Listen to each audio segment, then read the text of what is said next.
Oh, hello.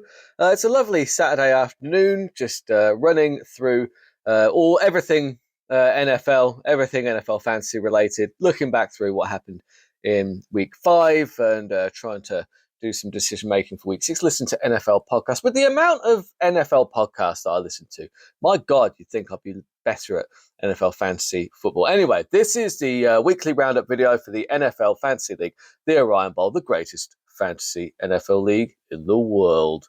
Um, yeah, look, at this point in the fantasy season, you are one of two things. You're either kind of like, yeah, I'm somewhat happy. Actually, sorry, three things. Three things. My maths was way out. So you're either somewhat happy, you're either burning down everything because it's now hashtag rebuild year, or you're on top of the world.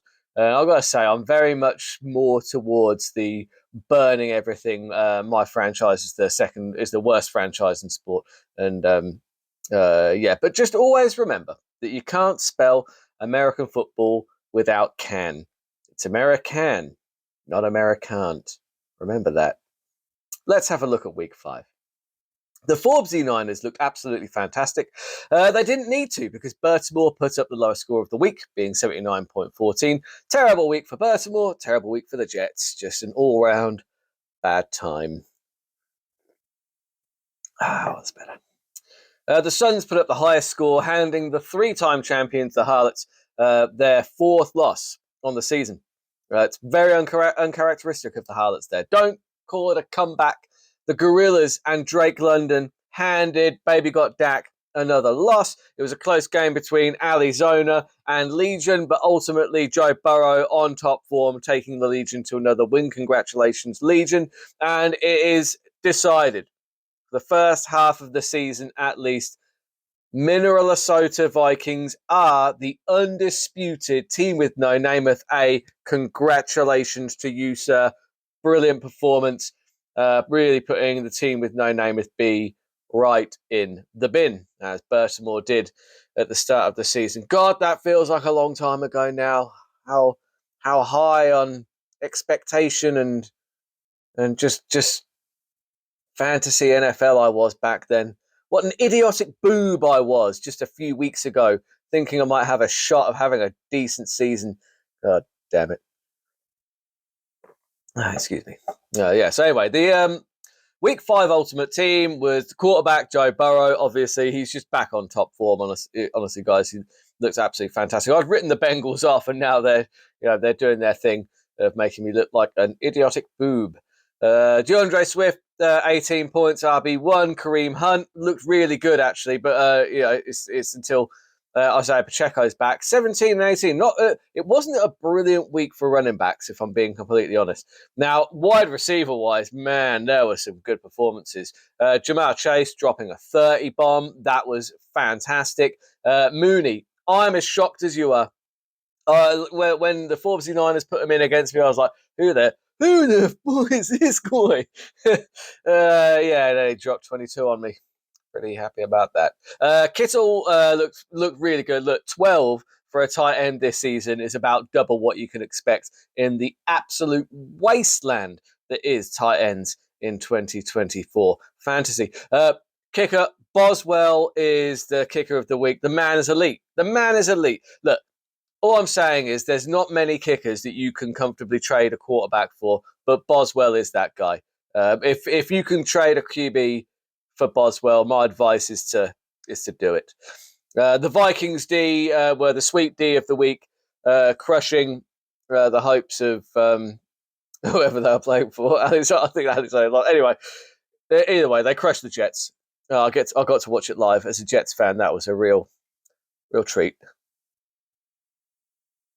That's nice. That's pretty good. It's the bitterness of the coffee really helps quench my bitterness for fantasy and the Jets season this year.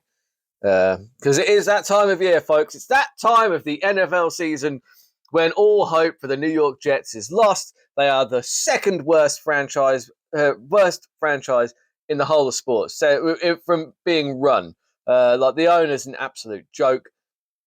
sacking the head coach, making the quarterback bigger than the head coach, especially a quarterback who is going to be here for maybe one more year and has probably got maybe a month left in those knees. Yeah, what are you doing, guys? It's absolutely ridiculous. The Jets are going to be in the bin again, and they're going to have. And the thing is, right, this is supposed to be the year they're meant to be good. So it's going to be what? It's going to be like another 10 years of rebuilding, and then they can be terrible. They can be upgraded from hopeless to bad. That's honestly, being a Jets fan, you long for the seasons where they're just bad, not a complete car crash. God damn it. On to week 6, full of optimism. Full of optimism, Baltimore versus the Harlots. Obviously, Mason already played at the weekend. I was hoping for a big bounce back game from him, and he was on track for one, getting 8 points in the first 2 quarters before going out injured. Debo obviously put up a lovely score because why wouldn't he? So there's no chance for the Baltimore Ravens. Congratulations, Harlots, on your brilliant win. The only chance of making this a close game, not even winning, just making it a close game. Hubbard and Reed have got some good matches, and they're both good players. Josh Allen just isn't what he was. I wish I had a stud quarterback. Maybe even like if they played for a team like Green Bay, if I could just put him in over Josh Allen. Oh man, what I wouldn't do for that. That'd be lovely. I don't even know where I left Jordan Love. I put him down somewhere. No idea. The Jets D are going to feast on Josh Allen. So my advice this weekend, if you've got the choice, bench Josh Allen, play the Jets D. The Harlots have Bucky Irving, who's obviously going to be RB1 in Tampa Bay. He's getting that chance because Rashad White is down injured. So obviously the Harlots have him. And Mike Evans is obviously going to have a huge game. So obviously the Baltimore Ravens are going right in the bin where they belong, sailing towards the bottom of the league, which is where we're most comfortable. Easy win for the Harlots. Congratulations on beating the Baltimore Ravens just in front of the Jets as the worst run franchise in sports. Then we have the Forbesy Niners taking on, we've got Dak. Now, it was a poor Thursday from Metcalf. It's left the door open for a 49ers win. Henry and Monty are the danger guys. Obviously, Henry's still on top form because I keep saying that his form will end. It will end, just probably not against Washington this week. I think Henry's probably got a big game in him. And now, baby got Dak. It's weird. 1 week I love his lineup. Next week I hate his lineup. This week I hate his lineup. Honestly, I feel like Etienne's not doing what he should. Bijan, he can do well, or sometimes he's just so hit and miss. Fields is a good play, but the Forbes Niners are going to keep rolling in this one. Now, the Suns versus Arizona. Quick reminder to the Suns, you need to play a tight end. You cannot have a roster position empty. It's fine that you've got a player on a bye, then put them in. That's fine. You're filling the roster position. You must use your roster positions because it's down to roster management. If you don't, you have space on the roster. If you don't pick up and play, put a tight end in that tight end spot, then you're going to get a 10-point deduction. I've decided that's what the rule is because people do it. To be fair, it's not really much of an advantage, but people tend to do it if they've already won and they've got a defense in, but they're only ahead by 3 and they don't want to risk the -4. People will take their defense out. I'm not having that. You must you must have a player in every roster spot on your active squad for that week. If you don't, it's going to be a 10-point deduction for each roster spot that is left empty. So saith the commish.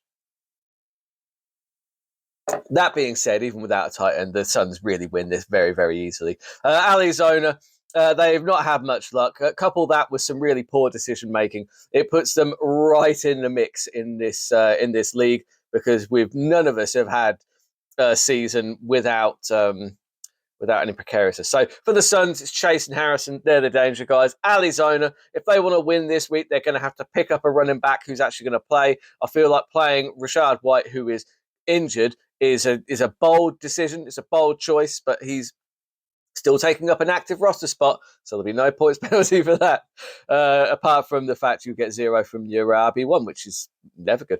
Godwin and Diggs, they need to have a good game for Arizona to have any chance. The 3 points from Ayuk and the terrible game from Geno Smith have not helped. Suns, pick up a tight end. and you've got this in the bag, mate. Pick up the tight end. You've got this in the bag. Now, the Gorillas versus the team with no name of A. The Gorillas are marching. Kittle was great on Thursday night, 17 points, which is astounding for a tight end this season.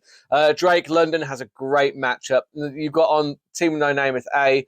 Jackson and Cook are probably their best options outside of that. I think the Gorillas probably take this one. I think the Gorillas really are rolling. They've got a lovely team. Now, the Legion take on the team with no name with B. Legion needs Burrow and Kamara to step up this week because Namath B have some lovely matchups, namely that delicious brown lamb, hold the rice.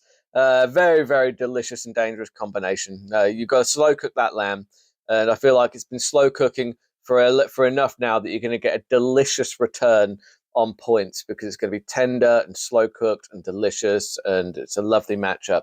And I just feel like you're going to run away with it. I think that honestly against Detroit, CD Lamb's going to feast. Just like I now want to feast on some nice slow cooked lamb.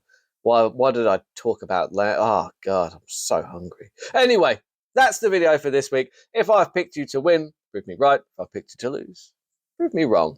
I'll see you next week.